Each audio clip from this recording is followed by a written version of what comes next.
I grew up in what one would say was an environment that this story should not be written. I mean, middle-class home. Yeah. My mother was a principal of a school. My father was a corrections officer and captain Oh, the irony of a of jail. that. Yeah, and but crack cocaine came through our community so strong, and Queens was a really, really wealthy area. Okay. So just imagine on your way to school, you started to see kids that were, 14 and 15 pulling up with, BMWs, Cadillacs, Mercedes-Benz. And I said, well, what is this? And then people started telling me it's, this new drug called crack.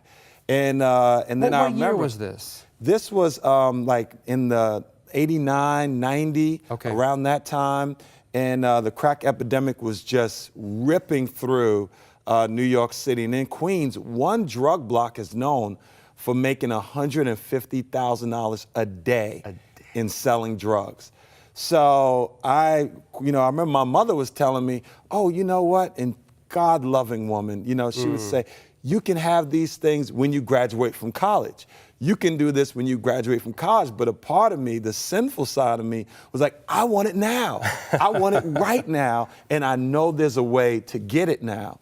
So I started to seek out one of the biggest drug dealers I could find that could guide me into selling. And then I quickly learned if I work with them, I would probably be killed. So then I ventured to open up my own operation. But how old were you when you wanted to seek out this drug dealer, this drug lord? I was age 11. Age 11, and he was that accessible, or they were that accessible? I sold drugs at age 11. Wow. And when I should have been, playing with some basketball or something else. Yeah, they were available. They were open because I was tall. Yeah. I don't know if they could see, but I'm 6'6", the size of Michael Jordan. He's a tall dude. So I was brought into that world very, very young and discipled in that road of darkness at a young age. So what drove you to want to build this drug empire? What was it? The money? Was it the notoriety, the success? What was it?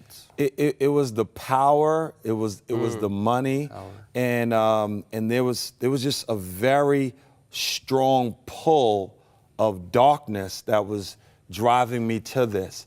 And I wanted it, and I saw I could do it, and I realized after a while I was very good at it.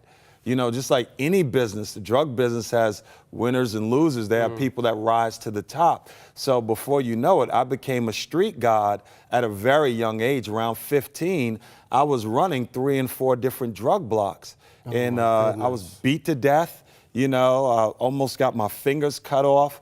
I was locked in this place. I remember, in that little room behind the door. Yeah, it was called The Hole. That's right. And this was a very low time where for 9 months I started to use my own product. And I was locked into this wood box called The Hole.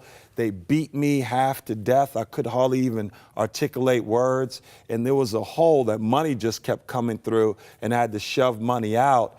And when the guy was beating me, when he was about to shoot me in my head because some guys had robbed me, I just said, the only words I was able to get out was, I'm only 15. And he just stopped, and he's in jail now for murder. Wow. So he was killing people on a regular. Yeah. And that saved you. Yeah, I know right now it was the prayers of my mother, and there was something about when I said that he just woke out of a trance, because he's a serial killer. Wow. Now, how much of your life did your mom know about? Was she aware of what was going on, and to what level? I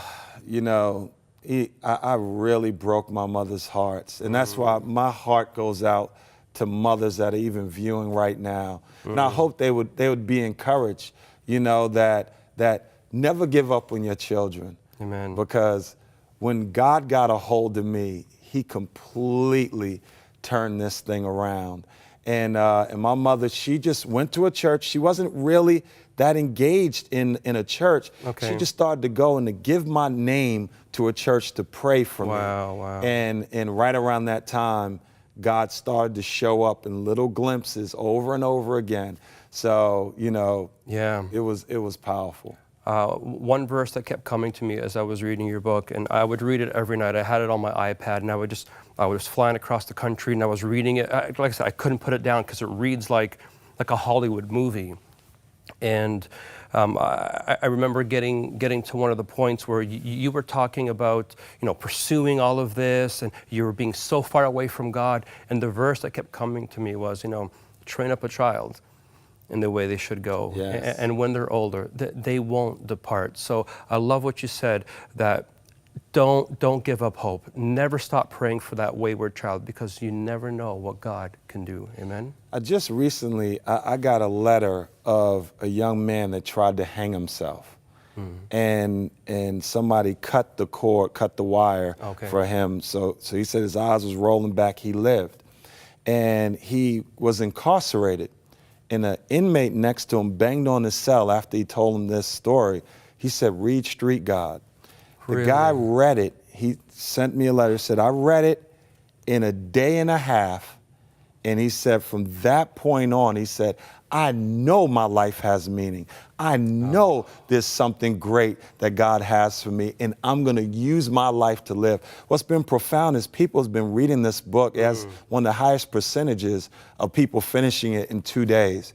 Wow. So we've been so grateful for that, and to see how this is changing lives of young people, bringing hope to mothers. And, my mother, I'm not going to say that she was one of those Easter goers. She went to church on Easter and Christmas and Easter. Yeah, Christmas and Easter. And but later on in her life, when she saw that my life changed, she started to really go every day from that point on. Tell me about the definitive moment. I remember reading in the book when a rival came to you, and he went back home for a funeral for his brother, and he wasn't told about that, and he came back very angry. And tell me quickly about what went down there. Well, I heard a knock on the door, and I didn't know a lot about the Bible, but I grabbed it and I opened it up, and I just thought, when you open up the Bible, whatever you saw, that was God speaking to you. And it said, do ye have little faith? And I remember saying, God, I have faith in you. I have faith in you. So I walked out, I locked the door behind me and closed it. There standing in front of me was a friend whose brother was just murdered. And I looked to the right and I saw a car was running with some guys in it. And I put it together quickly. They're going to murder me. And then they're going to take all my money, probably kill the people that were upstairs asleep, and they were going to drive to New York. So I walked out, and he said, come with me on the side of the house. On the side of the house was my main enemy. And I said, with these two together, I'm done. So I just, at that moment, I mustered up the energy to tell God, I said, God, you've got to get me through this. He pulled out the gun, put it to my head, and he said, my brother's dead. He said, yo, man, you're not there for me.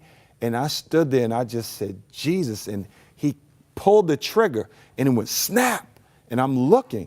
Then he pulled it again, snap. And I'm there like jerking. He's like, snap, snap. And he's pulling it, snap. He's pulling it, snap. And by the power of God, no bullets came out of that gun.